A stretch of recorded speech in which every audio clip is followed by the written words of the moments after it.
WordPad Made Easy, Chapter 3, How to Talk About Personality Types. Session 1. Every human being is in one way or another unique. Everyone's personality is determined by a combination of genetic and environmental factors. Let us examine 10 personality types, one of which might by chance be your very own, that result from the way culture, growth, family background, and environment interact with heredity. And of course, we begin not with the words but with the ideas. Me first. Your attitude to life is simple, direct, and above board. Every decision you make is based on the answer to one question: what's in it for me? If your selfishness, greed, and ruthless desire for self-advancement hurt other people, that's too bad.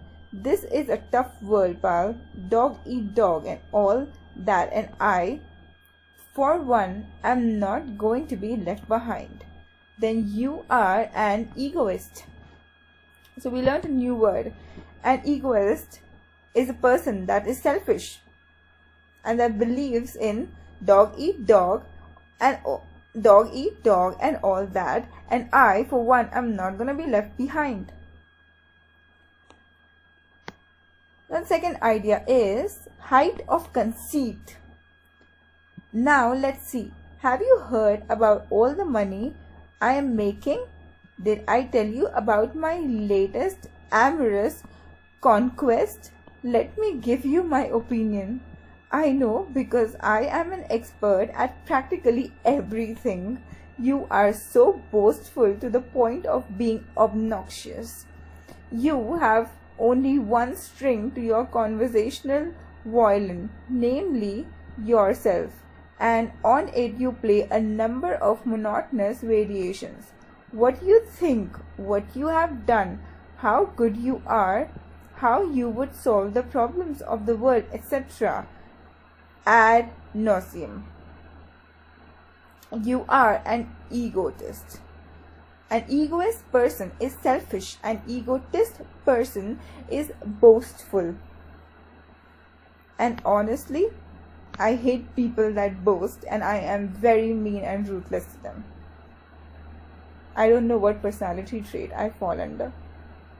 Idea number 3. Let me help you. You have discovered the secret of true happiness. Concerning yourself with the welfare of others. Never mind your own interests. How's the next fellow getting along? An altruist. Idea number 4. Leave me alone. Like a biochemist studying a colony of bacteria under the microscope, you minutely examine your every thought, feeling, and action, probing futile questions like, what do other people think of me? I think I am this personality. How do I look? And maybe I shouldn't have said that. Are your constant nagging companions? For you are unable to realize that other people do not spend as much time and energy analyzing you as you think. You may seem unsocial, yet your greatest desire is to be liked and accepted. You may be shy and quiet, you are often moody and unhappy, and you prefer solitude or at most the company of one person to a crowd. You have an aptitude for creative work and are uncomfortable engaging in activities that require cooperation with other people. This is me. You may even be a genius or eventually turn into one. Oh, I am an introvert.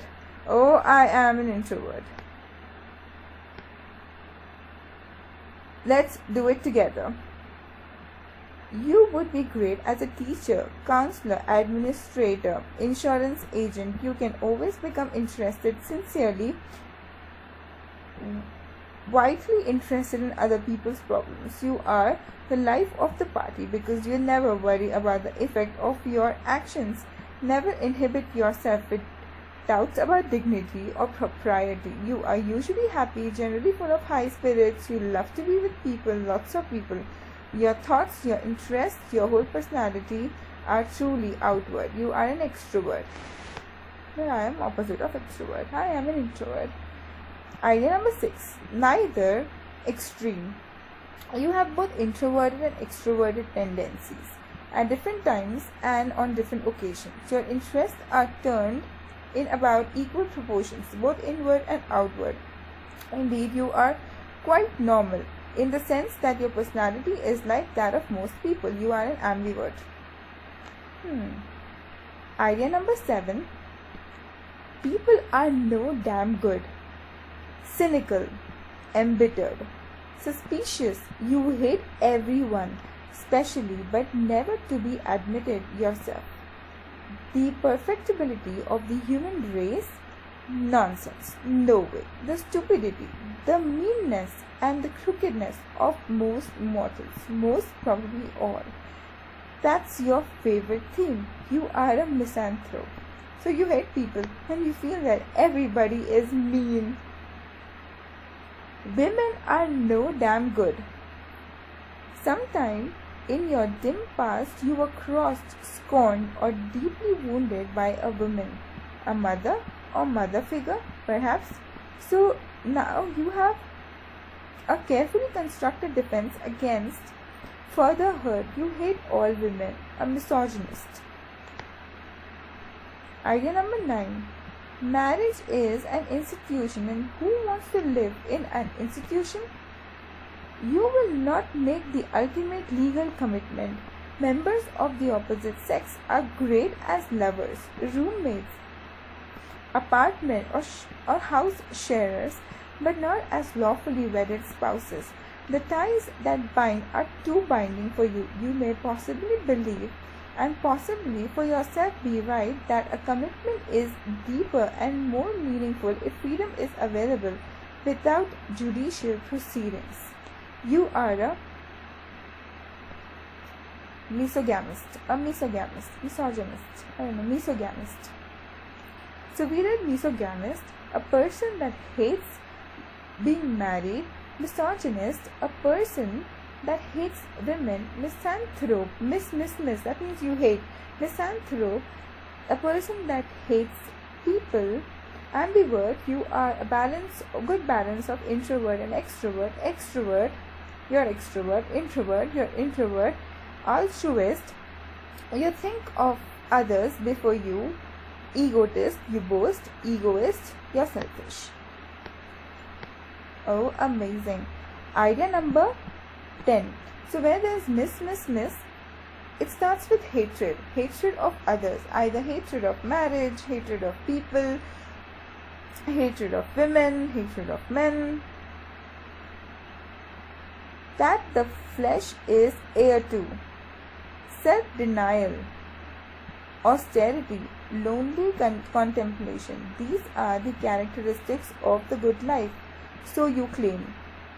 The simplest food and the least amount of it that will keep body and soul together, combined with abstinence from fleshy earthly pleasures, will eventually lead to spiritual perfection.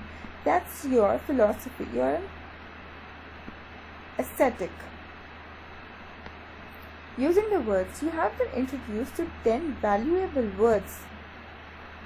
But in each case, as you have noticed, you have first considered the ideas that these words represent. Now say the words, each one is spelled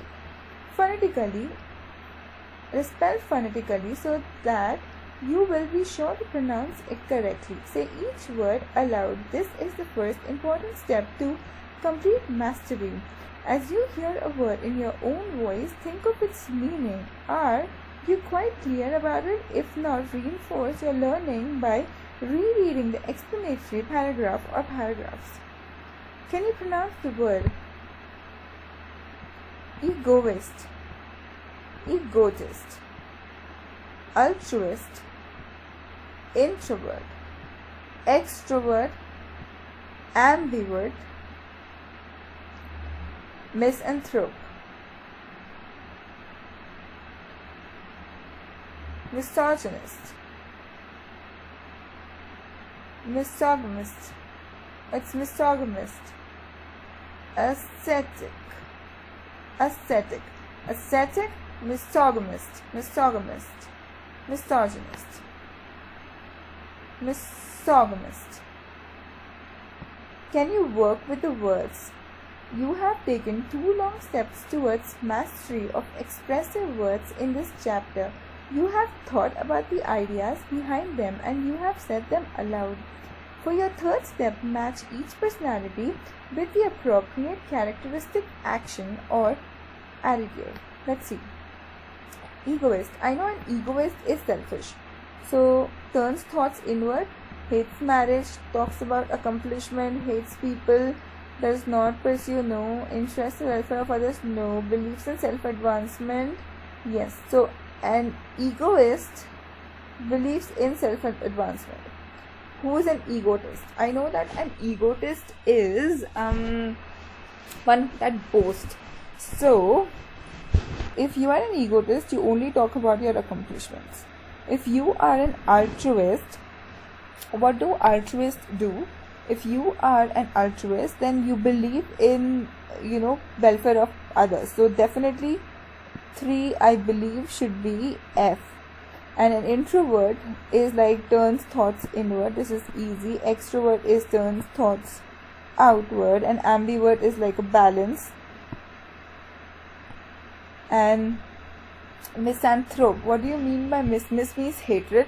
Anthrop is like anthropology, so it's human. So it's like you hate human, hates people. So you're like 7 is like D.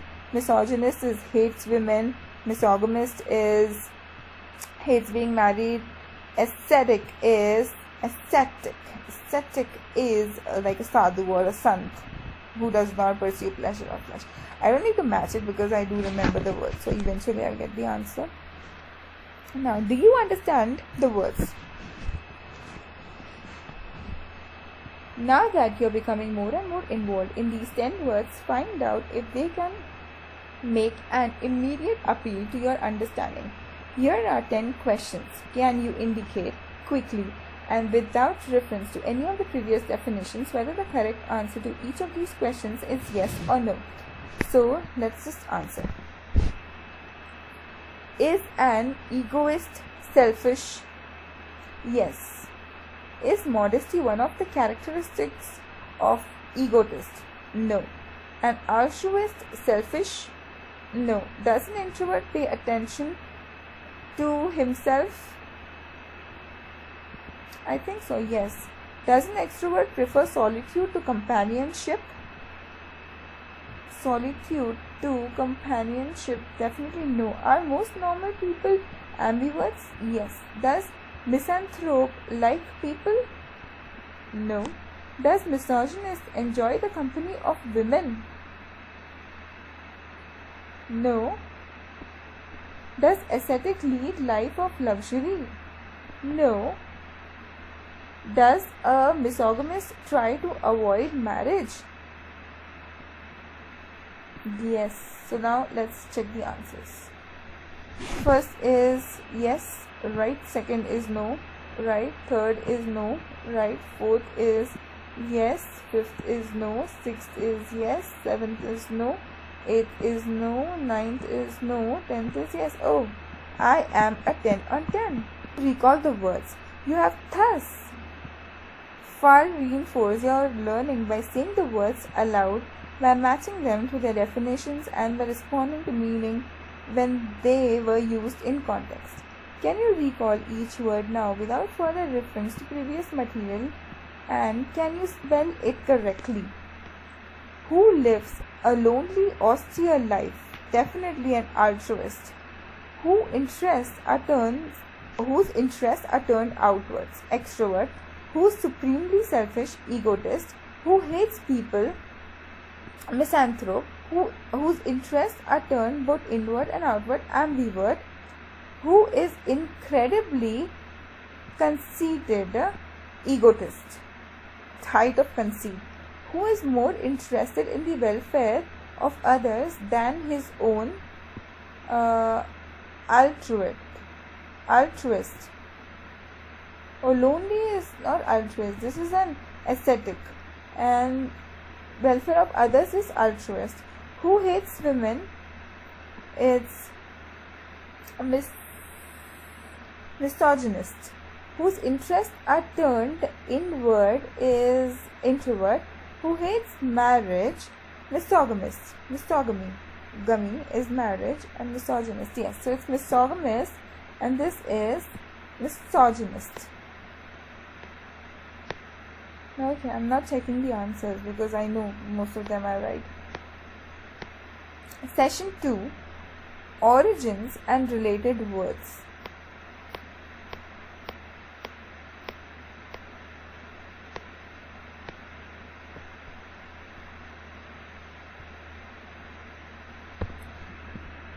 Session 2, origins and related words.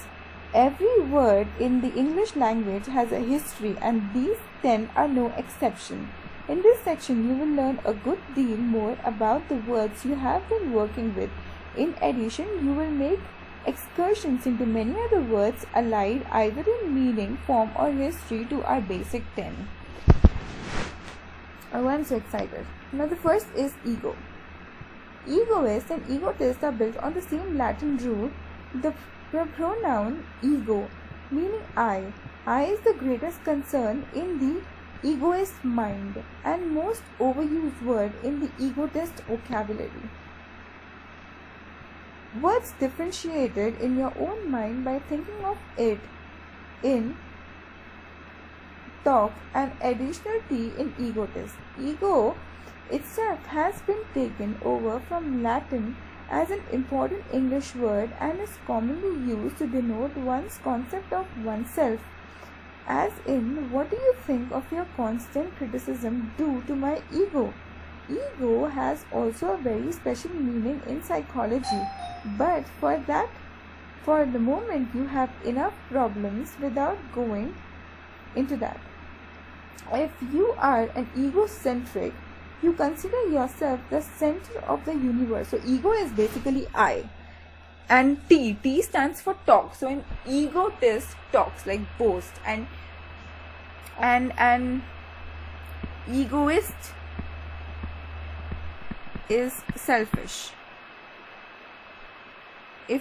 I'm reading this again. If you are an egocentric, you consider yourself the center of the universe. So, you are an extreme form of the egoist. And if you are an egomaniac, you carry egoism to such an extreme that your needs, desires, and interests have become a morbid obsession, a mania. The egoist or egotist is obnoxious, the egocentric is intolerable, and the egomaniac is dangerous and slightly mad. I have not come across any egomaniacs.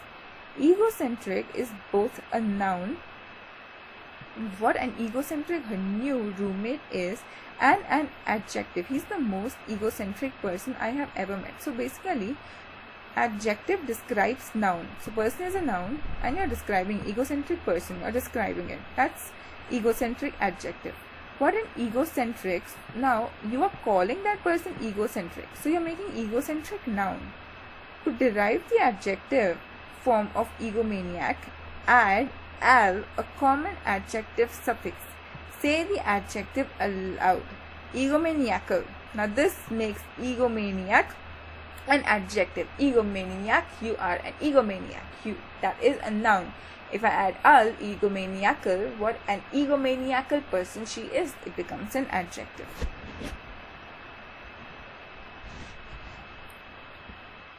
Others.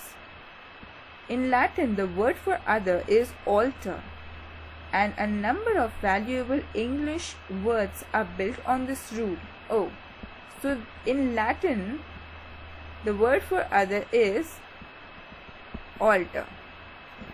Altruism, again other has come in this. The philosophy practiced by altruists come from one of the variant spellings of Latin alter, that is other.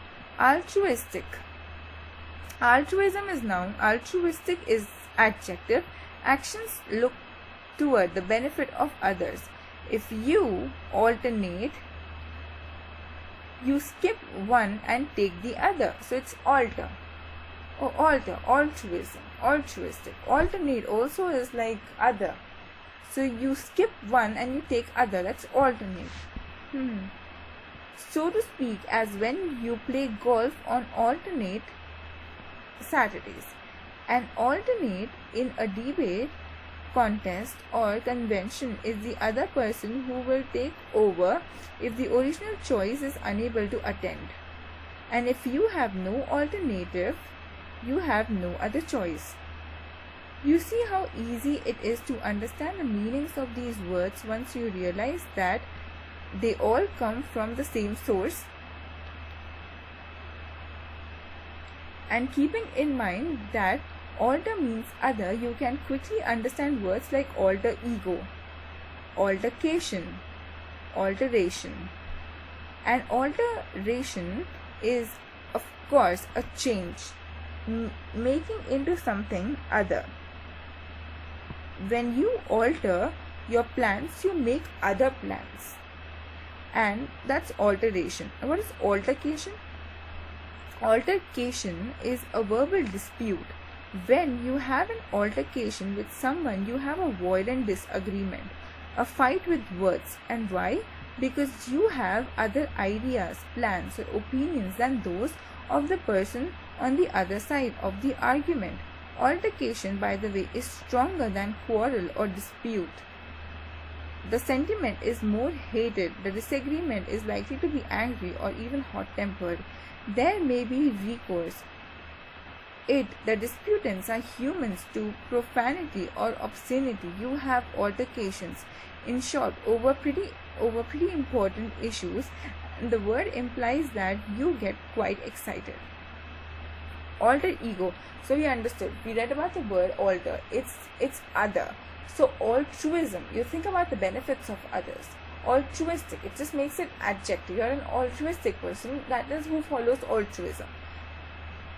Alteration. It means you change something. Altercation. That means you get in fight or dispute with the other person.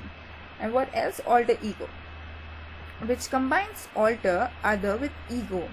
I, self, generally refers to someone with whom you are so close that you both do the same things, think alike, react similarly, and are in temperament almost mirror images of the other. Any such friend is your alter I, your other self, your alter ego. So alter, other, I, that means the other person is similar to yours. That person is your alter ego. Using the words. Can you pronounce the words? Digging a little into the derivation of three of our basic words.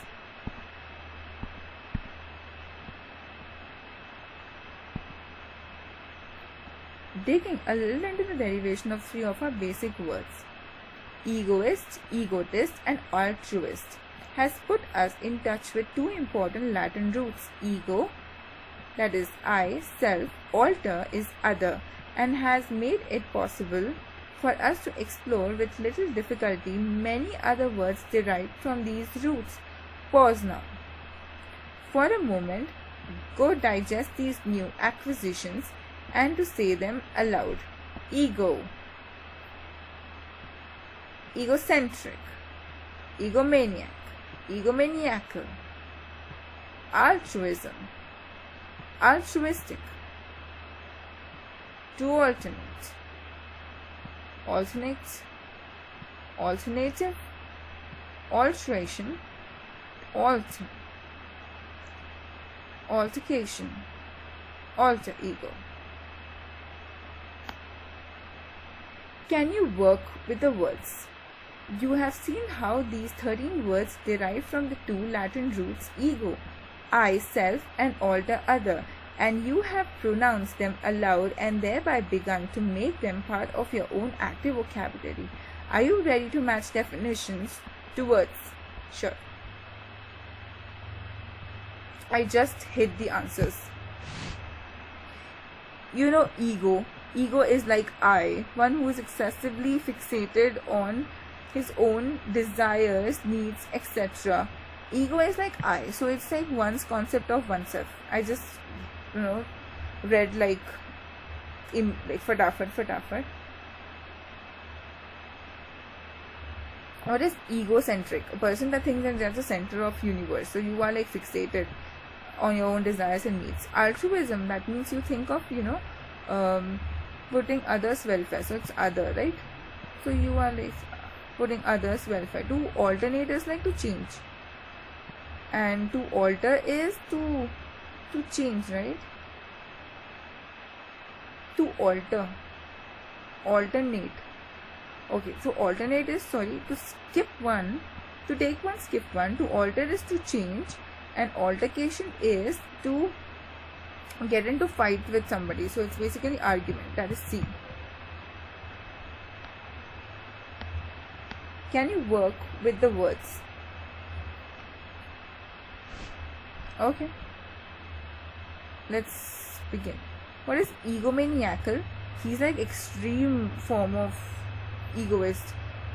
Interested in welfare of others, no way. One other self, a choice. Okay.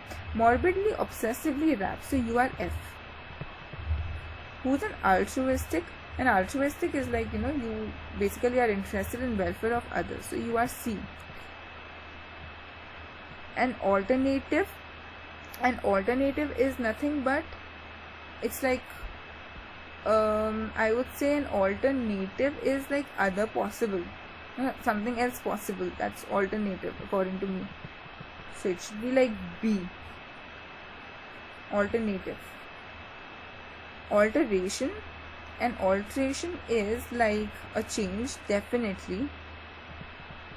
Alter ego is one's other self, so it's D. Alternate is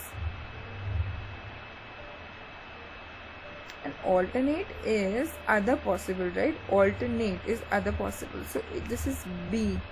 And the third one, alternative, is it's a choice, it's alternative to this, so that's E. I was like wrong here. It's E. By now I know the sort of answers because I know how to deal with such word.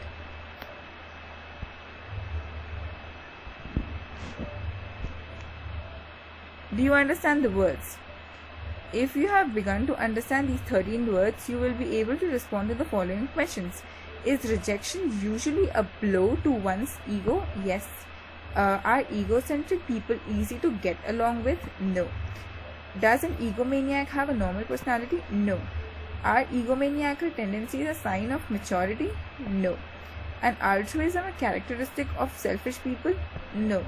And are altruistic tendencies common to egoists? No.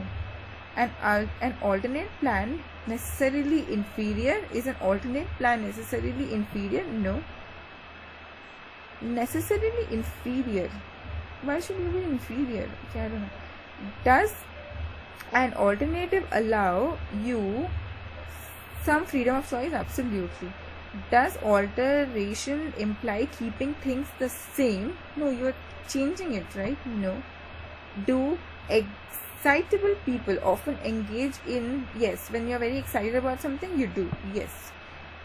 Is your alter ego usually quite similar to yourself? Yes. One's other self. So, can you recall the words? One's other self is alter ego. To change is to alter. A heated dispute is altercation. Excessively morbidly obsessed with one's own needs is egomaniac. Unselfish, more interested, you are an altruist. Utterly involved with oneself, self-centered, you are an egocentric. A choice is an alternative. One who substitutes for another is an A choice is an alternative. One who substitutes for another, is it an substitutes for another? It's an alternative, right? Okay, so we have the answer. It's an alternate. I always get confused between alternative and alternate. Okay. Session 3. So I would cover session 3 in my next video.